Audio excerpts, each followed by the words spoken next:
Hello everyone, welcome to J NEET Education. My name is Pratiksha Tamrakar और हम कर रहे हैं class 11th chemistry chapter number 2 structure of atom. तो स्ट्रक्चर ऑफ एटम में आज का हमारा टॉपिक है शेप्स ऑफ ऑर्बिटल्स। तो अब ऑर्बिटल्स तो देख लिया था कि किस सब शेल में कितने ऑर्बिटल्स होते हैं, क्वांटम नंबर भी पूरी स्टडी कर ली थी। अब लेकिन ये भी तो जानना जरूरी है कि उनका शेप कैसा था।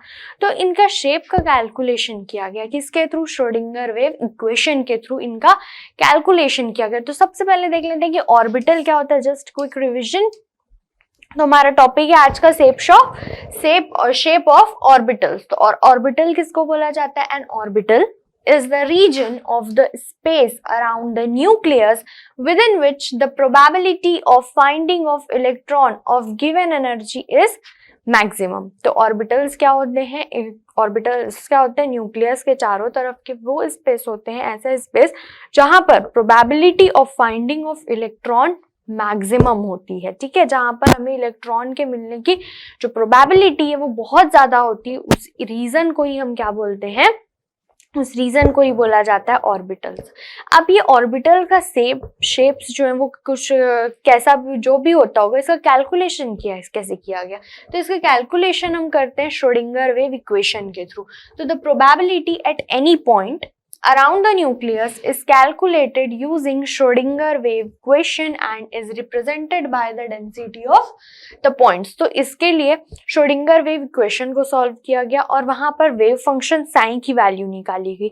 वेव फंक्शन साइन और साइन स्क्वायर की वैल्यू निकाली गई। वेव फंक्शन साइन और जब रेडियस जो न्यूक्लियस होता है उससे डिस्टेंस ऐसे बढ़ते गया तो उसके लिए साइन की वैल्यू कैलकुलेट की गई डिफरेंट रेडियस पर।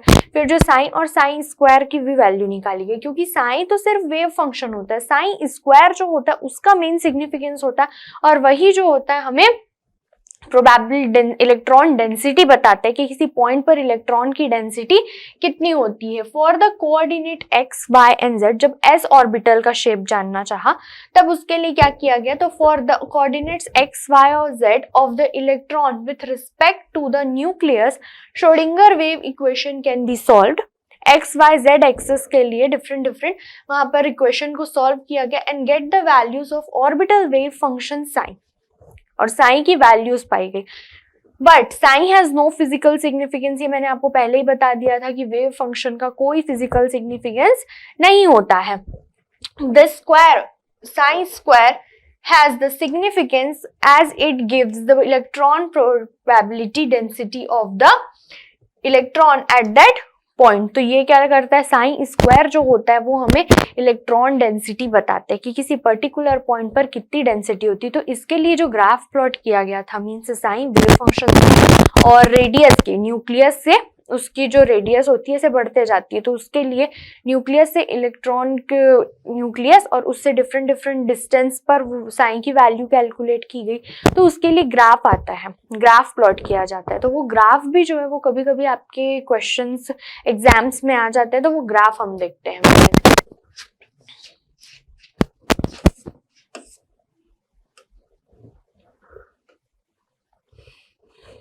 सबसे पहले देखते हैं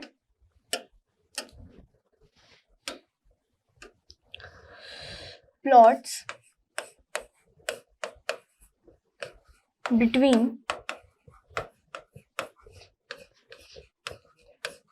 radial wave function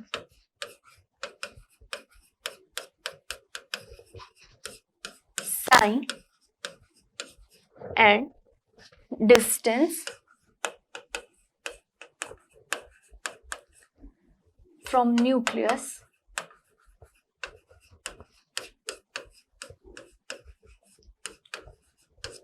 R। ठीक है, क्या देखते हैं पहले? तो जब 1s के लिए ग्राफ देखा गया, 1s के लिए जब ग्राफ प्लॉट किया, इधर एक्स एक्सिस पर क्या लिया गया? डिस्टेंस लिया गया। ये समझ लीजिए कि यहाँ पर ओरिजिन और इसी पे न्यूक्लियस प्रेजेंट है और यहाँ पर wave function, radial wave function. तो जब 1s के लिए ग्राफ प्लॉट किया गया तो ये देखा गया कि जो न्यूक्लियस के पास इसकी वैल्यू जो थी बहुत ज्यादा थी। फिर जैसे जैसे यहाँ पर डिस्टेंस बढ़ते गया इसकी वैल्यू क्या होते गई? कम होते चले गई। यानी यहाँ पर जो रेडियल वेव फंक्शन साइन था उसकी वैल्यू जो न्यूक्लियस के पास यानी न्यूक्लियस से बहुत ही कम डिस्टेंस पर बहुत ज्यादा वैल्यू थी, ये हाई वैल्यू। और जैसे जैसे हम न्यूक्लियस से दूर जाते गए यानी कि डिस्टेंस बढ़ते चले गया, उसकी वैल्यू क्या होते चले गई, कम होते चले गई। फिर हमने देखा 2s के लिए, 2s के लिए ग्राफ प्लॉट किया गया इधर डिस्टेंस। तो जब 2s के लिए ग्राफ प्लॉट किया गया तो ये देखा गया कि रेडियल वेव फंक्शन की वैल्यू जो है वो न्यूक्लियस के पास ज्यादा थी। ठीक, न्यूक्लियस के पास रेडियल वेव फंक्शन की जो वैल्यू है वो बहुत ज्यादा थी, बट जैसे ही डिस्टेंस बढ़ता गया इसकी वैल्यू कम होते चले गई। और यहां पर एक मिनट, कम होते होते ये 0 पे पहुंच गई और 0 के बाद इसकी वैल्यू जो है वो नेगेटिव हो गई। ये कुछ इस तरह से यहाँ पर हमें ग्राफ मिलता है इसके लिए जब हम 2s के लिए प्लॉट करते हैं। तो इधर ये डिस्टेंस बता रहे हैं और ये किसके लिए है, 2s के लिए। तो यहाँ पर देखिए जब रेडियल वेव फंक्शन और डिस्टेंस, न्यूक्लियस से डिस्टेंस के बीच में जब ग्राफ प्लॉट किया गया तो ये देखा गया कि न्यूक्लियस के पास जो रेडियल वेव फंक्शन की वैल्यू थी वो बहुत ज्यादा थी, लेकिन जैसे ही न्यूक्लियस से हम दूर जाते जा रहे थे एक वैल्यू ऐसी आई कि वहां पर रेडियल वेव फंक्शन की वैल्यू 0 ही होगी। उसके बाद जब डिस्टेंस हमने और बढ़ाया न्यूक्लियस से तो रेडियल वेव फंक्शन की जो वैल्यू थी वो नेगेटिव्स में आने लगी थी, नेगेटिव वैल्यू मिलने। अब 2p के लिए देखते हैं। ये ग्राफ आपसे पूछे जाते हैं, वहां पर आपको बहुत से ग्राफ दे दिए जाते हैं, पूछा जाता है कि इनमें से 1s का ग्राफ कौन सा है, 2s के लिए कौन सा ग्राफ है। तो आप इन ग्राफ को ध्यान से नोट करेंगे, ये रेडियल वेव फंक्शन और यहाँ पर distance.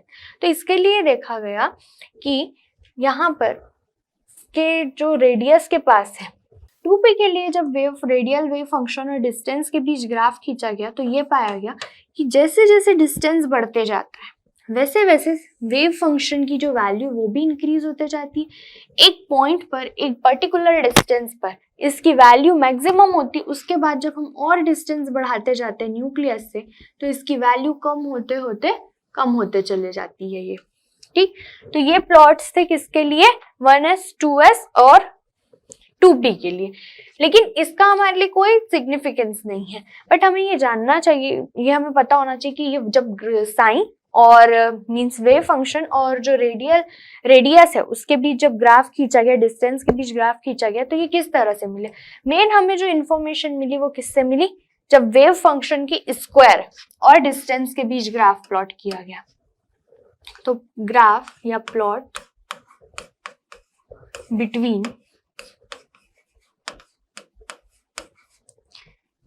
Sine square and distance r। ठीक, तो जब साइन स्क्वायर, यानी साइन स्क्वायर हमें क्या बताता है, प्रोबेबिलिटी बताता है इलेक्ट्रॉन की कि उस प्लेस पर इलेक्ट्रॉन की प्रोबेबिलिटी कितनी है, probability of finding of electron बताता है, इलेक्ट्रॉन डेंसिटी बताता है पर्टिकुलर पॉइंट पर कि उस पर्टिकुलर पॉइंट पर इलेक्ट्रॉन की डेंसिटी कितनी होगी। तो जब 1s के लिए ग्राफ खींचा गया तो ये हमें कुछ इस तरह से मिला।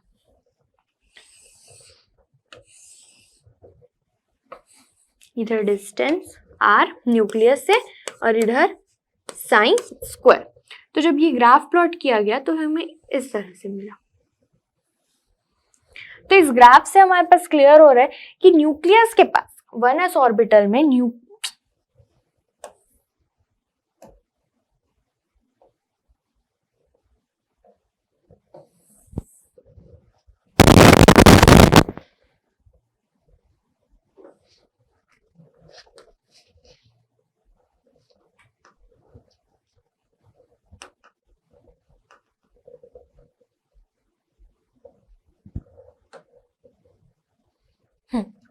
वनस ऑर्बिटल में न्यूक्लियस के पास, यहाँ पर वनस ऑर्बिटल में न्यूक्लियस के पास, यानी ये न्यूक्लियस के पास का एरिया है, न्यूक्लियस के पास जो प्रोबेबिलिटी थी, probability of finding of electron या इलेक्ट्रॉन डेंसिटी बोल लीजिए, वो मैक्सिमम थी। ठीक, जैसे जैसे हम यहाँ पर डिस्टेंस बढ़ते चले गए, ये देखिए ये वैल्यू कम होते जा रही है, इलेक्ट्रॉन डेंसिटी की जो वैल्यू वो कम होते होते कम हो गई, पूरी तरह से कम हो गई, वो बहुत ही कम। हम जैसे जैसे डिस्टेंस बढ़ते जा रहे हैं, इलेक्ट्रॉन डेंसिटी यानी इलेक्ट्रॉन जो है वो 1s ऑर्बिटल में न्यूक्लियस के पास रहते हैं, और जैसे जैसे न्यूक्लियस से डिस्टेंस बढ़ते जाता है इलेक्ट्रॉन डेंसिटी की जो वैल्यू होती है वो कम होते चले जाती है। ये किसके लिए प्लॉट था? 1s ऑर्बिटल के लिए। जब 2s ऑर्बिटल के लिए प्लॉट किया गया तो ये हमें कुछ ऐसा मिला, ये साइन स्क्वायर, ये डिस्टेंस r। यहाँ पर जब प्लॉट किया गया तो न्यूक्लियस के पास में तो वैल्यू बहुत ज्यादा थी इलेक्ट्रॉन डेंसिटी की, लेकिन जैसे जैसे डिस्टेंस बढ़ते गया ये वैल्यू कम होते गई, और एक पॉइंट ऐसा मिला कि जब यहाँ पर वैल्यू जो थी इलेक्ट्रॉन डेंसिटी थी वो कंप्लीटली जीरो हो गई। इसके बाद जब डिस्टेंस और बढ़ाया गया तो वैल्यू फिर इंक्रीज हुई, देन फिर डिक्रीज होना स्टार्ट कर दिया। तो इस पॉइंट को, ठीक, जहां पर इलेक्ट्रॉन डेंसिटी की वैल्यू जीरो थी, जहां पर इलेक्ट्रॉन हमें नहीं मिल रहा था, इलेक्ट्रॉन डेंसिटी की वैल्यू साइन स्क्वायर की वैल्यू जो है वो जीरो हो गई। तो जिस पॉइंट पर इलेक्ट्रॉन डेंसिटी की वैल्यू जीरो हो जाती है उस पॉइंट को ही बोला जाता है नोड। क्लियर? तो जब साइन स्क्वायर, ये हम 2s के लिए प्लॉट कर रहे हैं, ठीक, जब साइन स्क्वायर यानी probability of finding of electron और डिस्टेंस, न्यूक्लियस से डिस्टेंस के बीच ग्राफ प्लॉट किया गया तो ये देखा गया कि न्यूक्लियस के पास तो इलेक्ट्रॉन है, इलेक्ट्रॉन डेंसिटी मैक्सिमम है, लेकिन जैसे जैसे हम डिस्टेंस बढ़ाते जा रहे हैं न्यूक्लियस से इलेक्ट्रॉन डेंसिटी कम होते जा रहे हैं, और वो कम होते होते एक पॉइंट पे वो जीरो हो जाती है। फिर जब डिस्टेंस और बढ़ाते जाते तो वैल्यू वो फिर से इंक्रीज हो जाती है, देन डिक्रीज हो जाती है। तो इस तरह से कुछ प्लॉट्स मिले। 2p के लिए देख लेते हैं। 2p के लिए पहले जैसा हमने साइन के केस में बनाया था वैसे ही अभी सेम है, ये पहले इंक्रीज हुआ एंड देन डिक्रीज हो गया 2p के केस में, ठीक। तो ये ग्राफ आपको ध्यान में रखने हैं। अब हम चलते हैं हमारे स्लाइड्स पर। तो यहां देखते हैं ऑब्जर्वेशंस। तो probability of 1s electron is found to be maximum near the nucleus and decreases as the distance from the nucleus increases. ऐसा ही सेम हुआ था कि वहां पर प्रोबेबिलिटी जो थी 1s ऑर्बिटल में इलेक्ट्रॉन के लिए जो प्रोबेबिलिटी थी वो न्यूक्लियस के पास ज्यादा थी, और जैसे जैसे डिस्टेंस बढ़ता जा रहा था वहां पर probability of finding of electron भी कम होते जा रहा था। ग्राफ आपने देखा था ऐसे स्लोप बना हुआ, इस ऐसे यहाँ ऊपर ज्यादा थी वैल्यू, फिर वो कम होते होते पूरी कम हो गई थी। फिर सेकेंड केस में, in case of 2s electron, 2s orbital में इलेक्ट्रॉन के प्रोबेबिलिटी के लिए the probability is again maximum near the nucleus. Nucleus के पास फिर से ज्यादा प्रोबेबिलिटी थी, then decreases to zero, zero के तक डिक्रीज हो गई and increases again and then decreases as the distance from the nucleus increases. ठीक, यही हमने ग्राफ में भी देखा।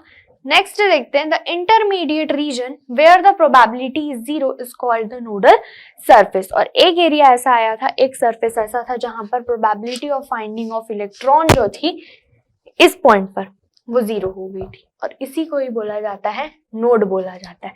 तो इन ऑब्जर्वेशंस के बाद एस ऑर्बिटल का शेप बताया गया हमें। तो यहाँ पर शेप ऑफ एस ऑर्बिटल, तो the probability of finding the electron belonging to s orbital of any main shell is found to be identical in all the directions at a given distance from the nucleus.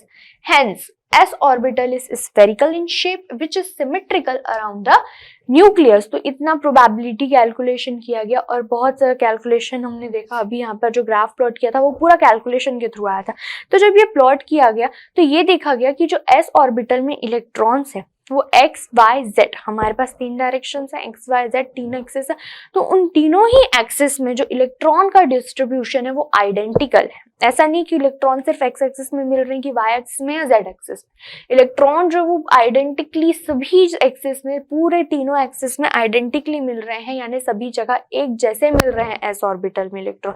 ऐसा नहीं कि यहाँ ज्यादा तो यहाँ कम, यहाँ ज्यादा तो यहाँ कम, नहीं। s ऑर्बिटल में इलेक्ट्रॉन उस पूरे एरिया में मिल रहे हैं हमको, उस पूरे एक्सिस, पूरे तीनों एक्सिस में हमको मिल रहे हैं। और ये बताया गया कि s ऑर्बिटल जो होता है वो स्फेरिकल शेप का होता है एंड ये सिमेट्रिकल होता है। ठीक, तो क्या देखा गया कि the probability of finding the electron belonging to s orbital of any main shell is found to be identical in all directions at a given distance from the nucleus. तो ये पाया गया कि इलेक्ट्रॉन का जो डिस्ट्रीब्यूशन है S orbital में वो क्या पूरा आइडेंटिकल है सभी एक्सिस में, तीनों एक्सिस के लिए वो आइडेंटिकल है। इसलिए जो एस का शेप होता है, जो एस ऑर्बिटल है उसका शेप बोला गया स्फेरिकल शेप बोला गया, and which is symmetrical around the nucleus, जो कि न्यूक्लियस के चारों तरफ सिमेट्रिकल रहता है। और क्या बोला गया, for S orbital azimuthal quantum number L is equals to 0। S orbital के लिए जो एजिमुथल क्वांटम नंबर की वैल्यू होती है वो कितनी होती है, L इज इक्वल्स टू 0। तो L इज इक्वल्स टू 0 के लिए जो m की वैल्यू आती है वो भी 0 आती है। तो इससे ये पता चलता है कि S orbital has only one orientation. तो एस ऑर्बिटल में सिर्फ एक ओरिएंटेशन होता है, and the only shape having one orientation is a sphere, and S orbital is spherical in shape. तो यहाँ पर हमको पता चला कि एस ऑर्बिटल जो होता है इस स्फेरिकल शेप का होता है, ये कुछ इस तरह। ठीक, तो यहाँ पर देखिए आपको ये 1s ऑर्बिटल दिख रहा है। तो 1s ऑर्बिटल में ये जो आपको रेड रेड कलर दिख रहे हैं, ये रेड रेड जो कलर है वो इलेक्ट्रॉन डेंसिटी को बता रहा है कि इलेक्ट्रॉन डेंसिटी जो न्यूक्लियस के पास, ये बीच में न्यूक्लियस है, यहाँ पर इलेक्ट्रॉन डेंसिटी बहुत ज्यादा। फिर ये कलर जो है वो अब धीरे धीरे लाइट होते चले जा रहे हैं, तो यहाँ पे पता चल रहा है कि इलेक्ट्रॉन डेंसिटी कम होती जाए, और ये स्फीयर है। फिर 2s ऑर्बिटल में आते हैं। 2s ऑर्बिटल में देखिए यहाँ पे बीच में इलेक्ट्रॉन डेंसिटी ज्यादा है।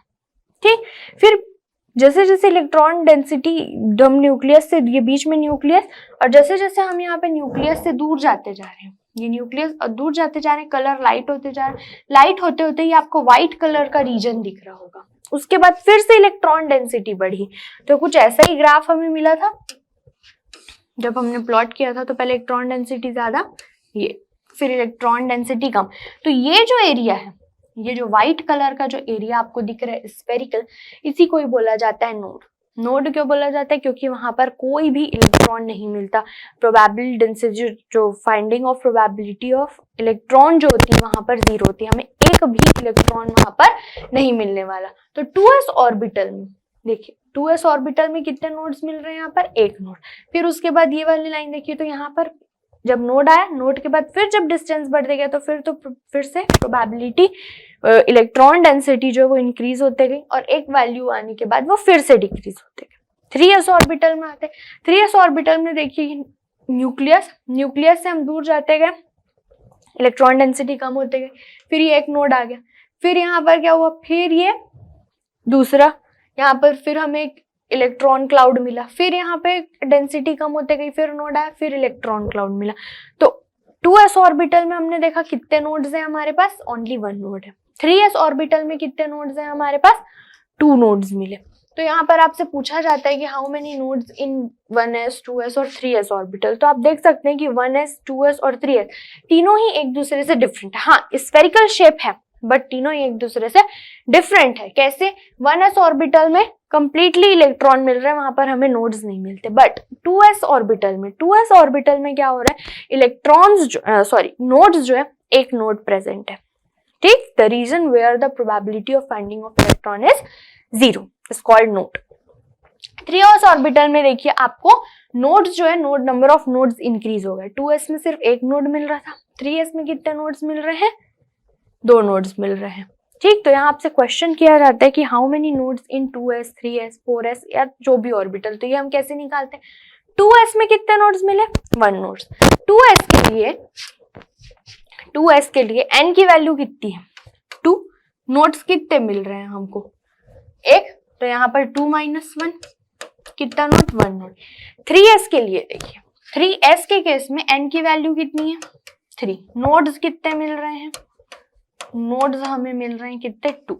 ठीक, अगर मैं 3 - 1 कर दूं, तो 3 - 1 करूं तो वैल्यू कितनी आ जाएगी, 2।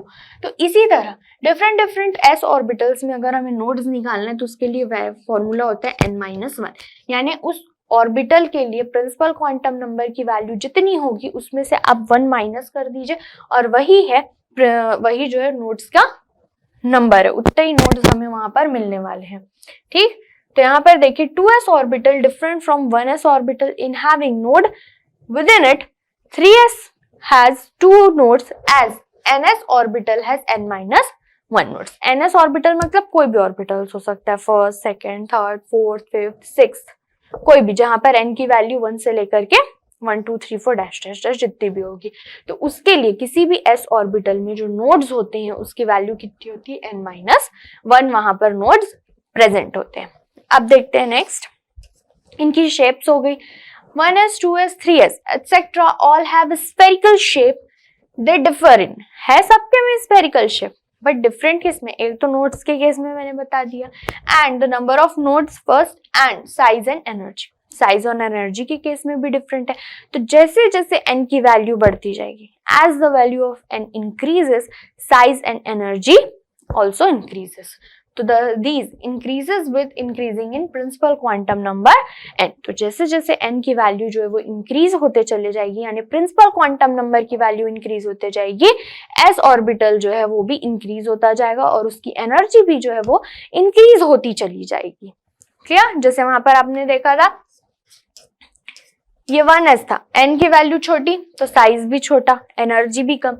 2s के केस में आते हैं, 2s के लिए यहाँ पर साइज थोड़ी बड़ी हो गई, n की वैल्यू भी बड़ी हो गई।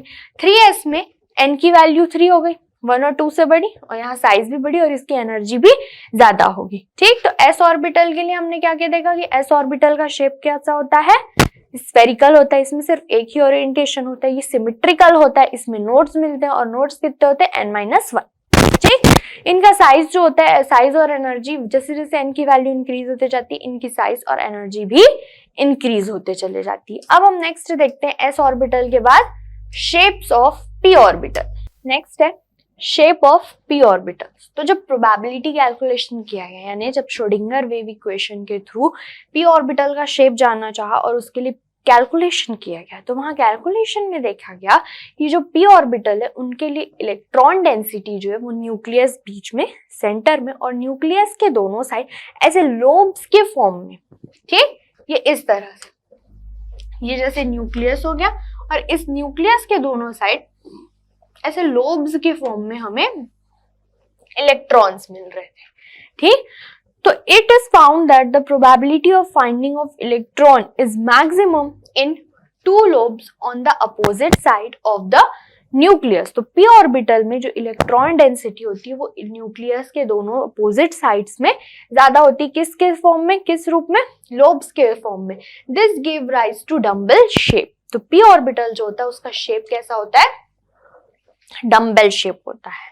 ठीक, डम्बल शेप कुछ इस तरह से, ये एक dumbbell, and the probability of finding a particular p और p electron is equal in both the lobes, और दोनों ही लोब्स में इलेक्ट्रॉन डेंसिटी जो होती है वो इक्वल होती है। क्लियर? तो p ऑर्बिटल क्लियर है आपको, p ऑर्बिटल का शेप कैसा होता है, डम्बल शेप होता है। क्यों डम्बल शेप होता है, क्योंकि जब इसके लिए कैलकुलेशन करके देखा गया तो ये पाया गया कि जो इलेक्ट्रॉन डेंसिटी है वो न्यूक्लियस सेंटर में और उसके दोनों अपोजिट साइड्स पर ऐसे डंबल के फॉर्म में वहां पर इलेक्ट्रॉन्स जो है हमें मिल रहे थे, लोब्स के फॉर्म में मिल रहे थे, इसलिए इसकी जो इलेक्ट्रॉन डेंसिटी, इसकी जो शेप है वो कैसी हो गई, डंबल शेप हो गई। और साथ ही ये जो p ऑर्बिटल्स होते हैं, p ऑर्बिटल्स के लिए जो l की वैल्यू होती है, यानी कि एजिमुथल क्वांटम नंबर की जो वैल्यू होती है वो 1 होती है। अब इसके लिए m के कितने पॉसिबल वैल्यूज आ जाएंगे, 3 वैल्यूज आ जाएंगे। कौन कौन से, -1, 0 और +1। यानी कि p ऑर्बिटल में इलेक्ट्रॉन्स जो है वो 3 डिफरेंट फॉर्म में ओरिएंटेशन करते हैं। ठीक, तो हमारे पास p के कितने ऑर्बिटल्स होंगे, p सबशेल में हमारे पास कितने ऑर्बिटल्स हैं, 3 ऑर्बिटल्स हैं। 3 ऑर्बिटल्स यानी कि वहां पर इलेक्ट्रॉन का डिफरेंट ओरिएंटेशन होगा। Thus, p orbital has 3 different orientation designated as px, py, pz, depending upon whether the electron density is maximum along the x-axis, y-axis और z-axis। तो यहाँ पर हमने देखा कि एजिमुथल क्वांटम नंबर जो है p के लिए वो 1 है, उसके लिए हमारे पास m की मैग्नेटिक क्वांटम नंबर की 3 डिफरेंट वैल्यू है। इससे हमें पता चला कि p ऑर्बिटल जो उसमें इलेक्ट्रॉन जो वो 3 डिफरेंट फॉर्म में ओरिएंटेशन करेंगे। अब ये ओरिएंटेशन कैसा हो सकता है, एक्स एक्सिस में हो सकता है, वाई एक्सिस में और जेड एक्सिस में। जब जिस एक्सिस में इलेक्ट्रॉन का ओरिएंटेशन ज्यादा होता है उस एक्सिस को, जैसे पी एक्सिस में इलेक्ट्रॉन हमें मिल रहे हैं तो उसको पी एक्स ऑर्बिटल बोल देंगे। जब वाई एक्सिस में इलेक्ट्रॉन डेंसिटी ज्यादा है तो उसको पी वाई ऑर्बिटल बोल दिया जाएगा। जब इलेक्ट्रॉन डेंसिटी जेड ऑर्बिटल में ज्यादा है तो उसे क्या बोल दिया जाएगा, पी जेड बोल दिया जाएगा। ठीक,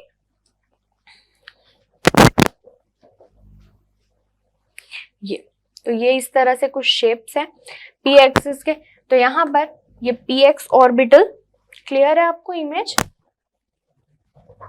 एक सेकेंड में देख लेती हूँ इमेज क्लियर है कि नहीं आपको।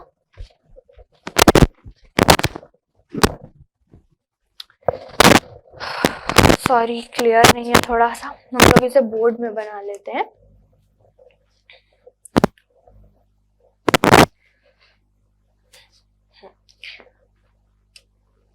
तो यहाँ पर पी ऑर्बिटल्स जो होते हैं वो 3 डिफरेंट फॉर्म्स में होते हैं। ये एक्स एक्सिस के केस में देखते हैं, ठीक। यहाँ बीच में न्यूक्लियस, तो जब इलेक्ट्रॉन डेंसिटी एक्स एक्सिस पर ज्यादा होती तो ये एक्स एक्सिस के ऊपर ये लोब्स, अच्छा नहीं बना, अच्छे से बनाते हैं।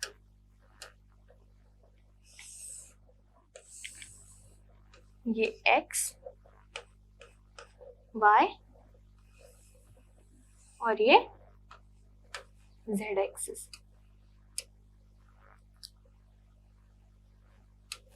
जब इस एक्स एक्सिस पर इलेक्ट्रॉन डेंसिटी जो है वो मैक्सिमम होती है, ठीक।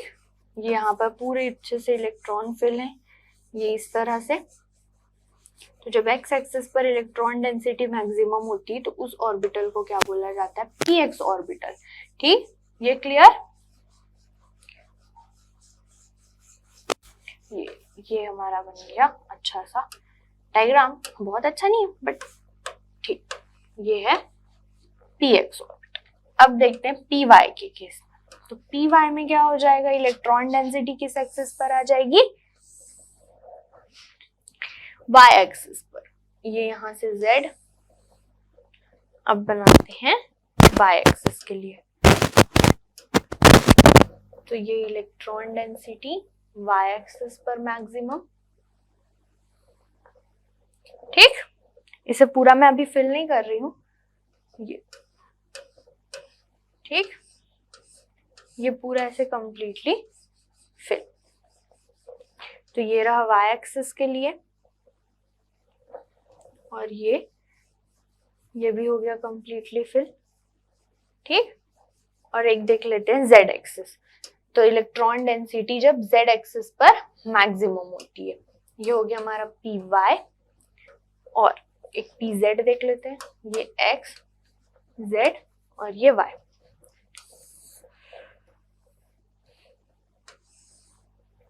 ये इधर भी जाएगा, हाँ।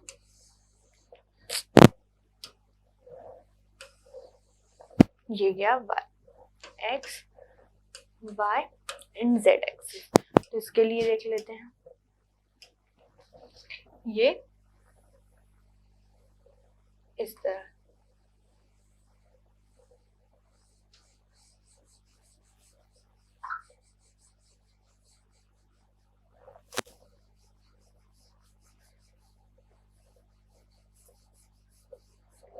तो ये है हमारे P X P Y and P Z orbitals, clear. ये क्या है? P Z orbitals. तो इनमें यहाँ पर साइंस भी लिखे जाते हैं, यहाँ पर पॉजिटिव साइन, यहाँ नेगेटिव साइन, यहाँ पर साइड पॉजिटिव, यहाँ पर नेगेटिव, यहाँ पर पॉजिटिव और यहाँ पर नेगेटिव। तो ये होते हैं पी एक्स पी वाई और पी जेड ऑर्बिटल्स हमारे पास। तो जब इलेक्ट्रॉन जो है हमें एक्स एक्सिस पर मिलता है, उसका ओरिएंटेशन एक्स एक्सिस पर मैक्सिमम होता है, तो वो पी एक्स ऑर्बिटल हो गया। वाई एक्सिस पर तो पी वाई, जेड पर तो जेड। ओके, अब नेक्स्ट चलते हैं हम, इसकी भी एनर्जीज प्रॉपर्टीज डिफरेंट देख लेते हैं।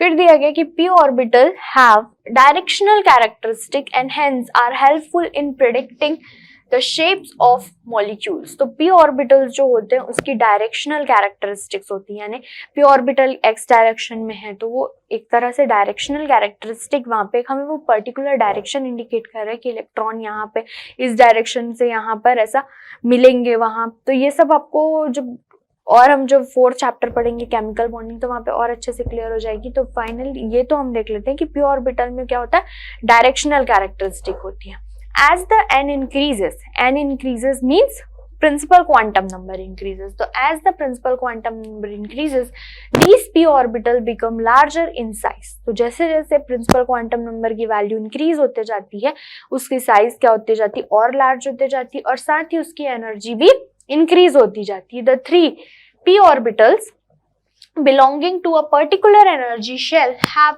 equal energies and are called degenerate orbitals. तो एक ही शेल के जो 3 p ऑर्बिटल होते हैं, उन तीनों p ऑर्बिटल की एनर्जी होती है वो सेम होती है, और इन तीनों p ऑर्बिटल्स को साथ में बोला जाता है डीजेनरेट ऑर्बिटल्स कहा जाता है. नेक्स्ट है इसी में नोड्स. तो नोड्स आपको हर जगह मिलेंगे. तो वहां पर हमने देखा था कि एक स्फेरिकल रीजन था जहां पर probability of finding of electron 0 थी, तो उसको नोड्स के बोला गया था. तो यहाँ पर p ऑर्बिटल में हमारे पास दो तरह के नोड्स मिलते हैं. एक तो रेडियल नोड्स होता है और दूसरा होता है एंगुलर नोड्स. तो रेडियल नोड्स मतलब p ऑर्बिटल में ही चारों तरफ एक ऐसा रीजन मिलेगा, हमें एक स्फेरिकल रीजन मिलेगा जहां पर प्रोबेबिलिटी जो होगी फाइंडिंग ऑफ इलेक्ट्रॉन की, जिस पॉइंट पर इलेक्ट्रॉन डेंसिटी जो होगी वो 0 होगी, उस रीजन को बोला जाता है रेडियल नोड्स. तो radial node is a circular ring that occurs as the principal quantum number increases.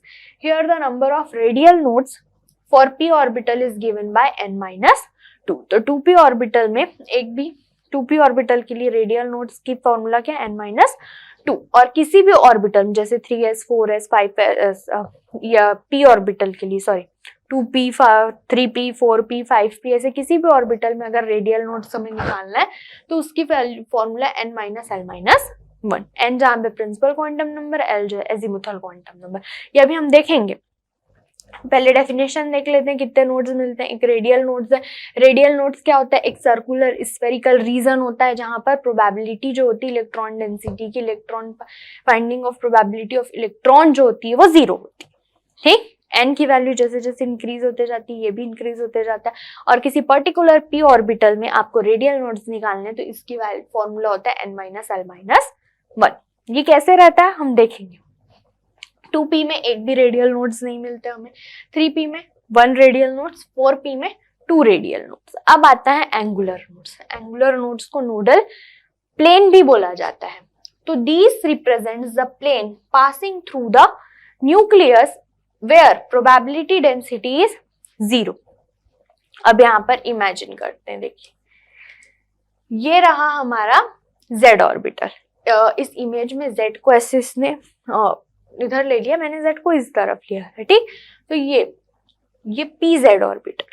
ठीक है, तो इस pz ऑर्बिटल में देखिए ये z ऑर्बिटल में ये लोब्स तो z ऑर्बिटल के ऊपर और नीचे, बट इसके बीच से एक प्लेन जा रहा है. कौन सा प्लेन जा रहा है, ये xy प्लेन जा रहा है. तो इस xy प्लेन में तो प्रोबेबिलिटी जो है इलेक्ट्रॉन के पाए जाने की वो तो 0 हो गई ना. तो इसी प्लेन को बोला जाता है नोडल प्लेन और इसको वही बोला जाता है एंगुलर नोड्स. यहाँ पर देखिए क्लियर हो रहा होगा कि ये z ऑर्बिटल, ये एक ऊपर और ये एक नीचे. ठीक, ये z हो गया. अब इसके बाद हम पेन से एग्जाम्पल से समझते हैं. ये इस तरह से क्लियर हो रहा है आपको, ये इस तरह से. तो इस स्पेस में तो यहाँ पर इस एरिया में तो इलेक्ट्रॉन्स मिल रहे हैं, इसके नीचे एरिया में इलेक्ट्रॉन, बट ये जो ऑरेंज पेन और ये ब्लू पेन दिख रहा होगा इस तरफ तो इलेक्ट्रॉन नहीं मिल रहे ना हमें, इस प्लेन पर तो इलेक्ट्रॉन नहीं मिल रहे हैं हमें. तो उसी प्लेन को ही क्या बोला जाता है, नोडल प्लेन बोला जाता है. ठीक, मैं इसको आपको बना के समझाने की कोशिश करती हूँ. जैसे कि ये वाला, ये y एक्सिस, ये y हो गया. ठीक, तो यहाँ y में देखिए आपको इधर y एक्सिस में तो वहां पे मिल रहा है, बट ये जो एक्स जेड प्लेन इससे होके जो जा रहा है वहां पर तो इलेक्ट्रॉन नहीं मिल रहे ना हमें.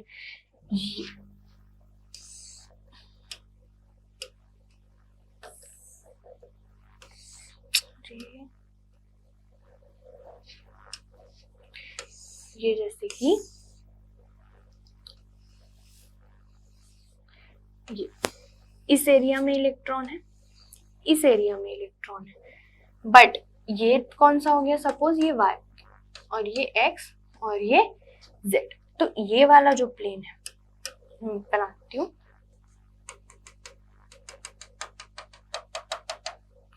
जो यहाँ पर पास हो रहा है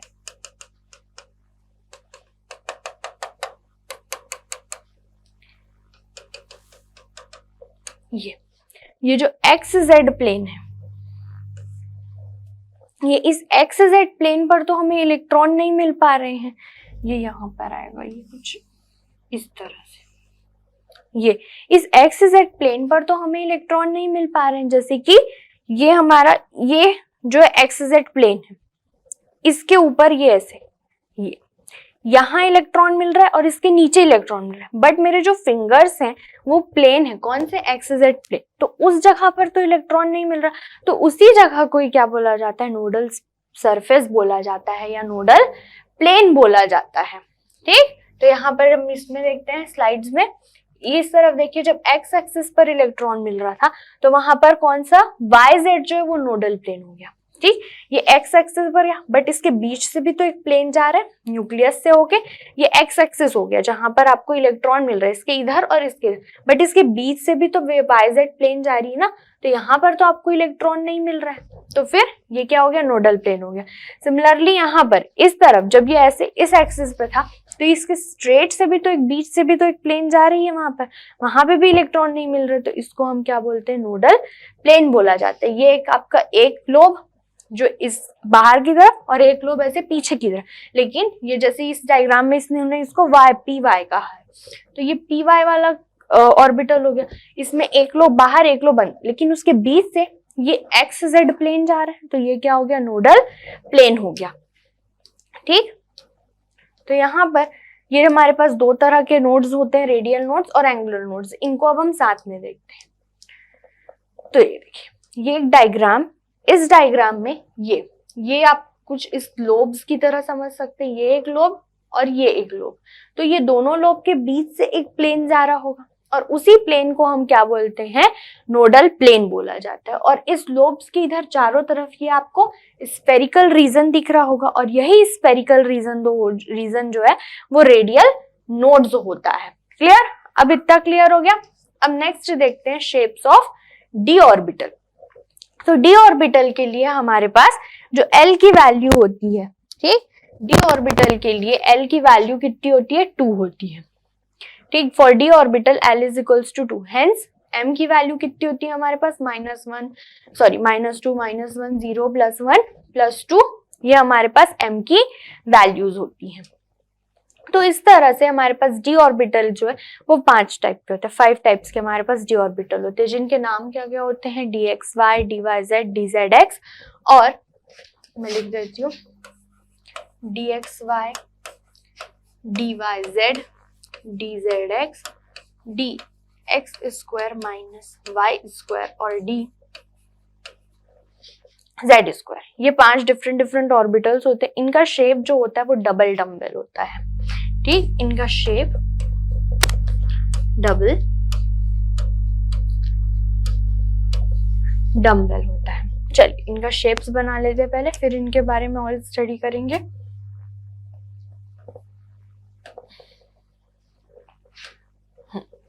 तो सबसे पहले बनाते हैं हम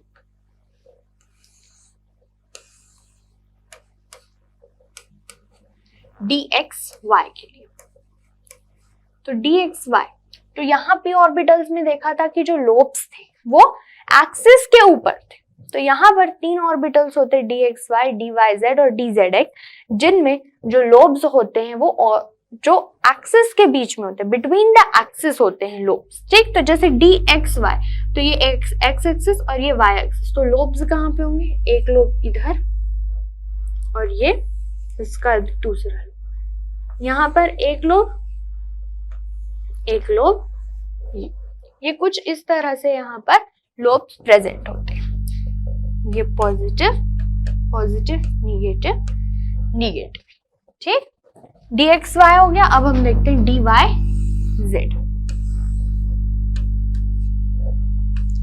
आप एक्सिस को अपने अकॉर्डिंग, अपने सहूलियत के अकॉर्डिंग यहाँ पर चेंज कर सकते हैं। तो dyz में ये y,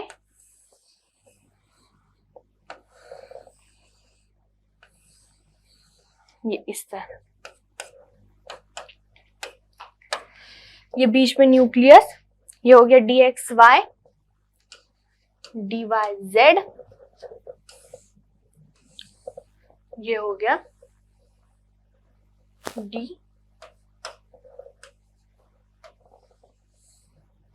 dzx, इस तरह, ठीक। ये बन गया dzx, ये dxy dyz और dzx, ये तीन हो गए। अब चौथा ऑर्बिटल जो होता है कौन सा, dx square minus Y square. तो dx square minus Y square में जो ऑर्बिटल्स होते हैं, ठीक, जो ऑर्बिटल्स के लोब हैं वो x और y एक्सिस के अबोव, ये x एक्सिस के ऊपर और यहाँ पर ये y एक्सिस के ऊपर, कुछ इस तरह से यहाँ पर लोब्स जो है वो प्रेजेंट होते हैं। ये पॉजिटिव पॉजिटिव निगेटिव निगेटिव, ये जो पॉजिटिव निगेटिव है यहाँ पर इसका वो सिर्फ वेव फंक्शन को बता रहे हैं, साई की वैल्यूज जो होती है उसके लिए यहाँ पर वो पॉजिटिव निगेटिव लगे हुए। लास्ट आता है डी जेड स्क्वायर, तो यहाँ पर ये कुछ इस तरह से मिलेंगे और ये बीच में